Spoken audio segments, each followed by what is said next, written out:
بناوٹی پیغمبر ہجری سنہ 1273 مطابق عیسوی سنہ 1857 سے بہت پہلے انگریز اپنی حکومت کی حفاظت و حمایت کے سلسلے میں مولوی محمد اسماعیل دہلوی کی زبان سے یہ اعلان کر چکے تھے کہ انگریزی سرکار سے لڑنا اور جہاد کرنا کسی طرح جائز نہیں، بلکہ مسلمانوں پر فرض ہے کہ انگریزی سلطنت کے دشمنوں سے لڑے اور اپنی گورنمنٹ پر آنچ نہ آنے دے۔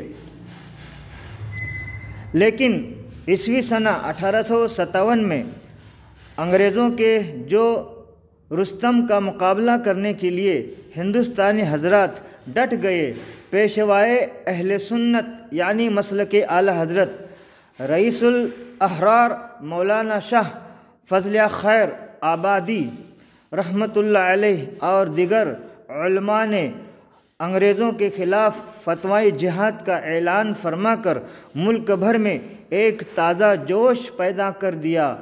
نوجوان مسلمانوں میں اسلامی روح پھونک کر انگریزی حکومت کا قافیہ تنگ کر دیا۔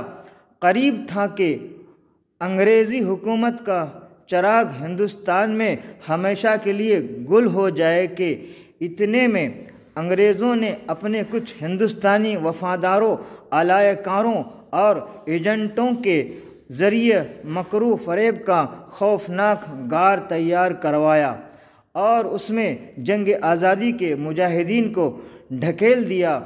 پھر تو ان ہندوستانی غداروں کی غداری کی بدولت انگریزوں کا اکھڑا ہوا قدم دوبارہ ہندوستان میں کچھ دن کے لیے اور جم گیا، لیکن چونکہ بہادر انگریز شاہ فیصل حق خیر آبادی کے اعلان جہاد کو سوچ کر کانپ جایا کرتے تھے، اس لیے انہوں نے غور کرنے کے بعد فیصلہ کیا کہ مولوی اسماعیل دہلوی کا کلکتہ والا فتویٰ تو اب فرسودہ ہو چکا ہے اور پھر وہ صرف مولوی ہی کہلاتے تھے، لہٰذا اب کسی نام نہاد پیغمبر کے ذریعہ اعلان کر دیا جائے کہ جہاد کا حکم ختم ہے۔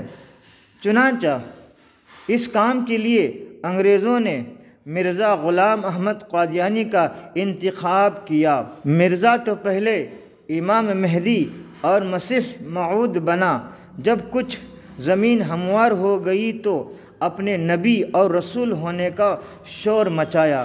پھر تو انگریزوں نے اپنے تربیت یافتہ بناوٹی نبی سے اعلان کرا ہی دیا کہ اب چھوڑ دو جہاد کا اے دوستو خیال، دی کے لیے حرام ہے اب جنگ اور قتال۔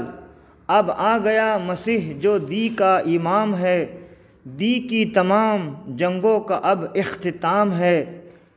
اب آسماں سے نور خدا کا نزول ہے، اب جنگ اور جہاد کا فتویٰ فضول ہے۔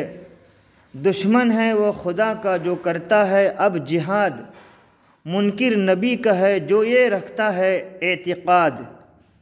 حوالہ تبلیغ رسالت مصنفہ قاسم علی قادیانی، صفحہ 49۔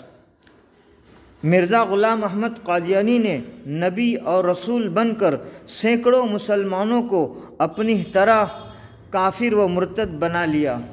انگریزوں کی تباہ کن سازش کے مطابق یہ ساری کارروائیاں اسلامی تبلیغ کے نام پر انجام دی گئے۔ تاجران فرنگ کے ان صیادوں نے اسلامی بولیاں بول کر سادہ لوح مسلمانوں کو گمراہی کے جال میں پھانسا اور ان کا دین و ایمان برباد کر دیا۔